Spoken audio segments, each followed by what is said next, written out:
Hey everyone! As a business analyst, I am absolutely thrilled to welcome you to this explainer. Today, we're decoding the invisible systems that trillion-dollar companies literally use to drive passive sales.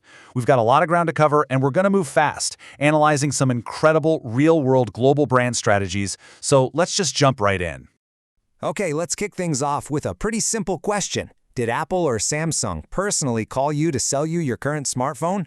I mean, did an executive actually knock on your front door and hand you a list of technical specs? No way, right? Of course not.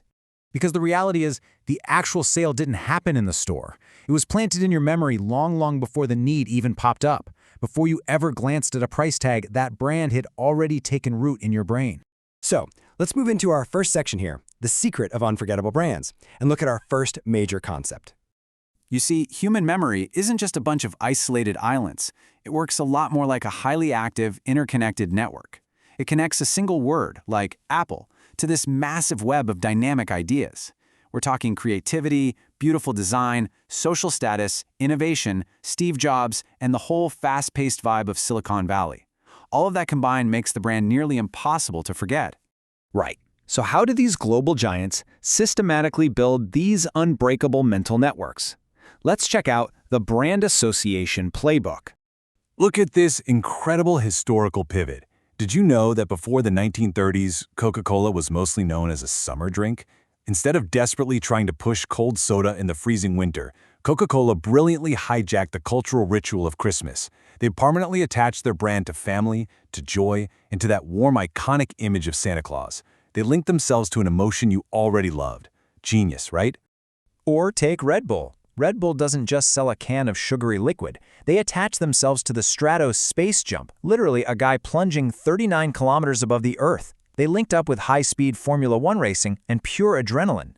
They completely made themselves synonymous with extreme courage and pushing human limits. And this beautifully illustrates how luxury brands operate too. Think about Rolex or Mercedes-Benz. They aren't merely selling watches or cars. Honestly, if you just needed to know the time, the smartphone in your pocket is plenty. No. They're selling prestige. They're selling that silent, powerful message of ultimate success. That feeling of, I have made it. To truly dominate a market, a brand has to stop being just a physical product and actually become a meaning. Let's look at how companies pull this off by hijacking culture and emotion. It really comes down to this. Human beings are hardwired for narrative. We remember stories far more easily than raw data. Lululemon isn't just selling yoga pants, right? They're selling an active, mindful, urban lifestyle. Apple's very first logo wasn't even a sleek computer. It was Isaac Newton's sitting under a tree. They were literally selling the story of genius and gravity. And that brings us to logos. A logo is basically a high-speed mental shortcut. It's designed to completely bypass words and enter the human brain instantly.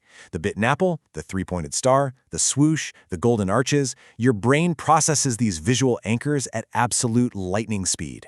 Now, the structural framework of your brand requires repetition and physical presence to permanently occupy space in the public memory. Let's explore building your mental network in the real world. Think about it. If you expose an audience to the exact same symbol, face, or color for years, well, a decade later, that simple visual signal will instantly activate trust and recognition. Your brain doesn't even need to read a word. It just fires off the signal. Yep, I know this. We actually see this in physical architectural space too. Historically, monuments like the Colosseum, the Eiffel Tower, or the White House weren't just practical buildings. They were imposing physical reminders of civilization and power. They exist specifically to tell you, do not forget who has power. And here is the crucial point. Modern businesses do the exact same thing. They build these stunning flagship stores and massive tech campuses, not just for retail or office space. They build them as imposing physical stages to literally occupy space in our collective memory. Okay, let's tie these fast-paced psychological concepts directly to your bottom line and revenue generation. It's time to compare active versus passive selling. As a business analyst, I can tell you for sure that active selling, the daily grind of persuading and doing outreach, it's definitely required at the start of a business. But man, it is utterly exhausting. Passive selling, on the other hand, where the customer arrives ready to buy, guided purely by their memory, that is the absolute key to exponential, sustainable growth. Let's put that into a real-world scenario. A top-tier orthopedic surgeon in a major city doesn't cold call you begging to operate on your shoulder. I mean, that's the desperate, active approach. You'd probably hang up on them. Instead, through engaging podcasts, sharing real patient stories, and repeated market exposure, they install themselves in your memory, so that when an injury strikes, boom, they are the first and only option that comes to mind. Your brain is doing the selling for them.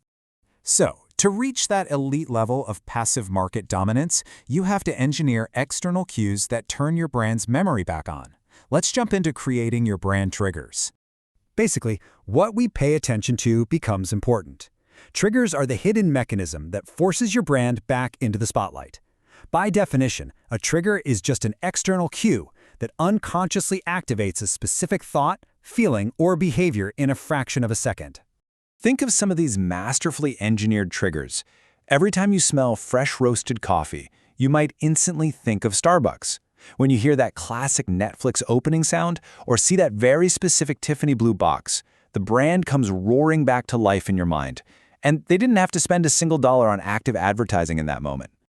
Ultimately, you have to transition from being just a company fighting for daily attention to becoming an undeniable meaning connected to things people already love and experience.